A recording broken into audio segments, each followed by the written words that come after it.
வணக்கம். இன்றைக்கி நம்ம பார்க்க போகிற சமையல் ஒரு அருமையான டிஃபன் சாம்பார் தான் பார்க்க போகிறோம். எப்பயும் போல் வைக்காமல் ஒரு சீக்ரெட் பொடி அரைச்சி போட்டிருக்கேன். இந்த பொடி சேர்க்கும்போது டேஸ்ட்டும் நல்லாயிருக்கும், நல்ல வாசனையாகவும் இருக்கும். சுட சுட இட்லிக்கு இந்த சாம்பார் ஊற்றி சாப்பிட்டு பாருங்கள், அட்டகாசமாக இருக்கும். வாங்க அந்த சாம்பார் எப்படி செய்யலாங்கிறத பார்க்கலாம். இப்போ ஒரு குக்கர் எடுத்துக்கலாம். 1/4 கப் அளவுக்கு துவரம்பருப்பு எடுத்திருக்கேன். நல்லா ஒரு 10 நிமிஷம் ஊற வச்சு வச்சுருக்கேன். அதை சேர்த்துக்கலாம். கழுவிட்டு ஊற வச்சு வச்சுக்கோங்க. அதே போல் 1/4 கப் அளவுக்கு பாசிப்பருப்பு, அதையும் கழுவிட்டு நல்லா ஒரு 10 நிமிஷம் ஊற வச்சு வச்சுருக்கேன். அதையும் சேர்த்துக்கலாம். இப்போ இதில் மீடியம் சைஸாக ஒரு பெரிய வெங்காயம் கட் பண்ணது சேர்த்துக்கலாம். அது கூடவே 4 பச்சை மிளகா 2 கீறிட்டு சேர்த்துக்கலாம். 2 தக்காளி கட் பண்ணி வச்சுருக்கேன் பொடியை, அதையும் சேர்த்துக்கலாம். இப்போ இது கூடவே சாம்பார் தூள் சேர்த்துக்கலாம். 1 டேபிள் ஸ்பூன் சாம்பார் தூள் இல்லை குழம்புத்தூள் எதுனாலும் சேர்த்துக்கலாம். கொஞ்சமாக மஞ்சத்தூள், 1/4 டேபிள் ஸ்பூன் அளவுக்கு மஞ்சத்தூள், 1/2 டேபிள் ஸ்பூன் உப்பு. இப்போ தேவையான அளவுக்கு தண்ணி சேர்த்துக்கலாம்.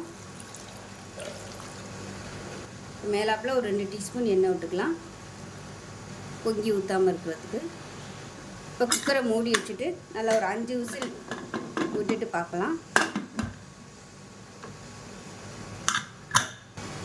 இப்போ ஒரு பேன் எடுத்துக்கலாம். 1 டீஸ்பூன் போல் வெந்தயம் சேர்த்துக்கலாம். ஒரு 3 வரமிளகாய் சேர்த்துக்கலாம். இதை வந்து நல்லா ரோஸ்ட் பண்ணி எடுத்துக்கலாம். இப்போ பாருங்கள், வெந்தயம் நல்லா வறுபட்டுருச்சு. இதை மிக்ஸி ஜாரில் சேர்த்துட்டு நல்லா பொடி பண்ணி எடுத்துக்கலாம். இப்போ ஸ்டீம்லாம் இறங்கிடுச்சு. எப்படி இருக்குன்னு பார்க்கலாம். இப்போ இதை நல்லா மசிச்சு விட்டுடலாம்.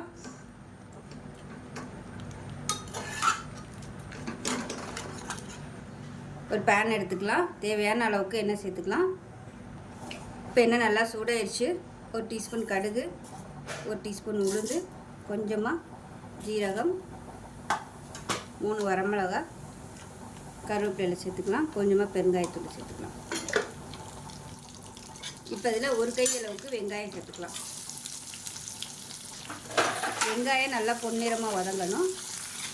இப்போ வெங்காயம் நல்லா கோல்டன் கலரில் வதங்கிடுச்சு. இப்போ நம்ம வறுத்து வச்சுருக்கிற இந்த பொடியிலேருந்து ஒரு 1/4 டீஸ்பூன் போல் சேர்த்துக்கலாம்.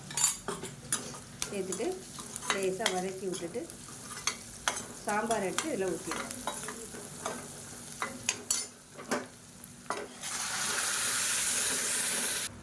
இப்போ தண்ணி எக்ஸ்ட்ரா சேர்த்துக்கலாம்.